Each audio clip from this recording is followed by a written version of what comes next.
Hey, welcome to Rust Revival Garage. My name is Tim. Sometimes when you're doing a lot of work on your older classic cars, you sometimes forget about the fact that you've got to do maintenance on your newer cars. My daughter's 2007 Acura RDX, I recently changed the oil a couple days ago.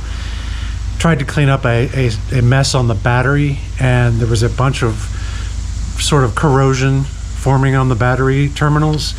And I realized that battery wasn't long for the world. And then sure enough, my daughter comes home yesterday and says, all the lights are on in the car. And I thought, it's the battery. So I got to change that. I figured I would make a video in case there's anybody out there that needs to get a battery for their, I think it's 2007 to 2012 Acura RDX. This may cover the CRVs too.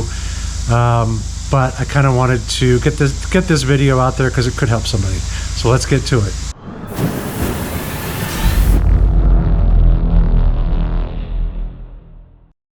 So if you look on here, there's not a lot of lights on. It's just the seatbelt light, but I've got this little battery light right over here. The battery light could mean a couple of things. Could mean the wiring, there's corrosion, there's not good contact. Could be the alternator, could be the battery. However, this battery is probably 6 years old. And 6 years for a battery is a long time. So I'm pretty sure that that's what our problem's going to be. So let's see if we can get it taken care of. Now, yesterday, the lights would come on when you would drive. Yeah, there's the light for the SHAWD. I was getting a couple of VSA light, anti-lock brake lights, ABS light was coming on. So there was a lot going on. And so I know that, you know, there could be other issues with the car.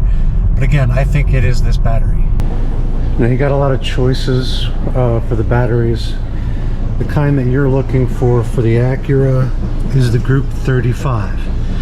Now this is the value one, but it's only 500 cold cranking amps.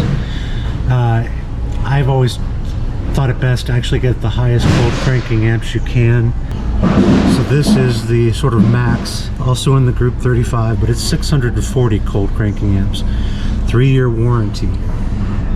The value one has 500 cold cranking amps, and it's only a 1-year warranty. This one is 69, this one is 139. So I really don't want to be doing this again, and I want to make sure I've got good power in the winter months. So also you want to make sure it's got the top posts and the convenient handle. Now you want to hang on to your receipt for 2 reasons.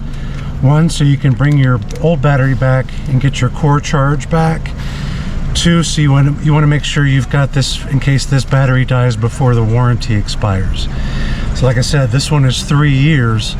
So if it goes bad in 2.5 years, you want to be able to bring it back. So as I was saying, I changed the oil and I noticed that there was all of this stuff on the terminal.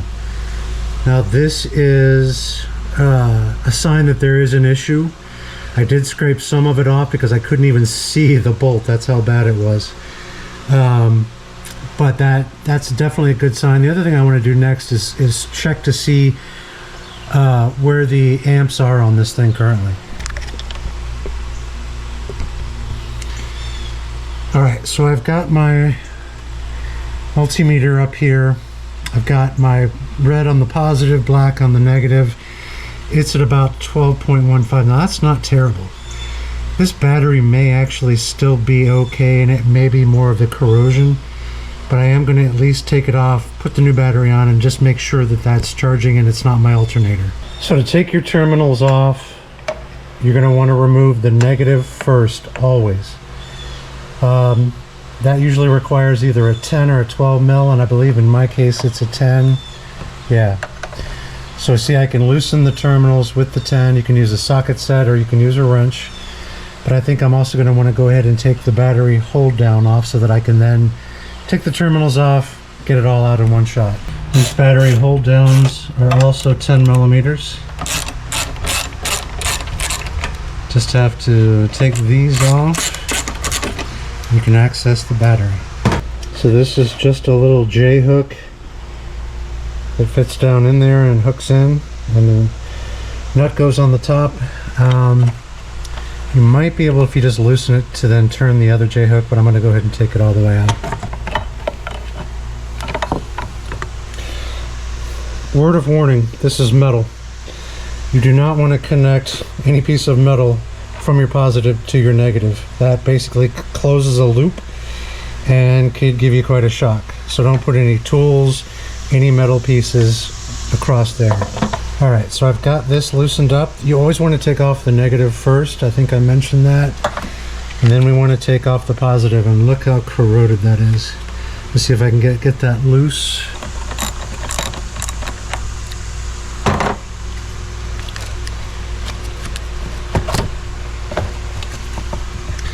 See, if you look down in there, that corrosion is coming between the battery and the wiring. I've got to clean that up. And let's go ahead and get our old battery out. Kind of hard to do. There we go. Well, remember, this is very heavy.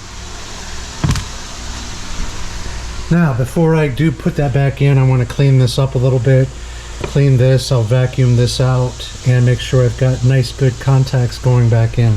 Sorry about the fan noise, but it's ridiculously hot. As you can see, I'm sweating like crazy. This is a good tool to have. It's a wire brush for batteries. Basically, this comes apart and you can see here it's got a wire bristle that you can use to go and spin it around and clean up the inside of that terminal, making sure you've got really good contacts in there, because there's a lot of corrosion on this thing. So I'm going to see if I can clean this up with this. Hopefully you can just see it falling out of there. Alright, I'll keep cleaning this up and get right back with you. Okay, I've got this cleaned up. You can see there's a lot more exposed copper down in there. Vacuumed up all this stuff out of here too. There was a big giant pile of blue-white dust from that corrosion. Now, the other thing is I'm going to put this back in. This is not attached. This is sort of just sitting here. So you want to make sure you line it up with those J-hook holes that are right there, so that these can drop back down in and tighten up. The biggest killer of your battery is heat and vibration. Do not forget to make sure that this battery is clamped down. That battery is in there moving around, jumping. It's not gonna last very long, and could cause other problems if it connects with anything else inside the engine bay. So make sure that you're avoiding the heat, you're avoiding the vibration, and make sure that that clamp down is there and it's tight. Let's get the other battery back in.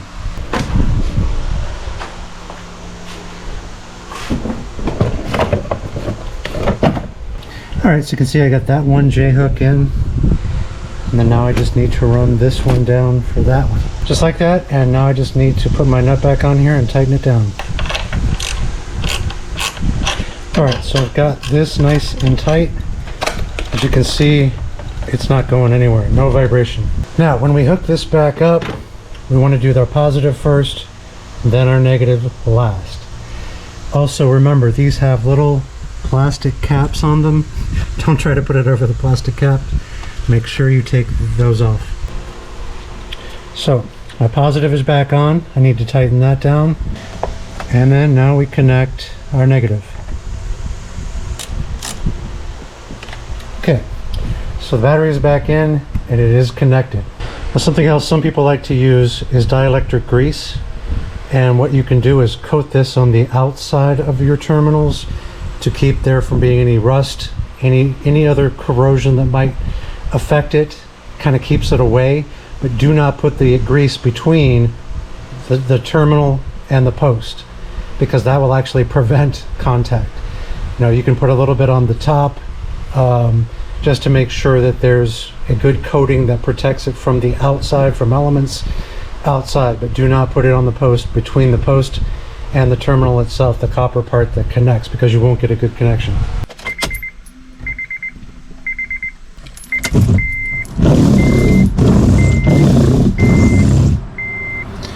Alright, another thing to keep in mind when you do change your battery, you're gonna have to reset everything on you know, the clock and all of that kind of thing. The other thing too is you may need to enter a code again for your stereo. I think back then they had it so that you had to enter a code, and usually that code is in your owner's manual, which is funny that they left it for security purposes. They left it in the car with the manual. Anyway, or maybe on a separate card that you're supposed to take inside. Anyway, you're gonna have to reset everything because the battery was out and then back in again. Let's check and see if this works. Okay, so our battery light is no longer on. If the battery light is still on, keep in mind that there might be another problem. Could be that the terminal connections were bad. It could be, you know, there was too much stuff still in there. Could also be that there's an issue with the voltage regulator, and could be maybe even the alternator if it's not charging. So make sure that battery light does come off again if you do have that show up. Okay, so I took it for a test run. Battery light's off, everything's good. One thing to keep in mind, you don't know how long the battery was sitting at the store. It's a good idea the first time you drive it to drive around at least, I want to say 3 or 4 miles. Give that alternator a chance to charge the battery back up again. That way it's got a little bit of, you know, new juice flowing through it, because like I said, it could have been in the store for a year or more. You can always check the date on the batteries themselves too. So hopefully that helped you out. If you got anything out of the video, give me a like. Leave me a comment down below if you have any questions, or if I got anything wrong, let me know. And subscribe to the channel if you can. I'm always doing work on my old cars and my new cars. Thank you very much for tuning in, and we will catch you next time.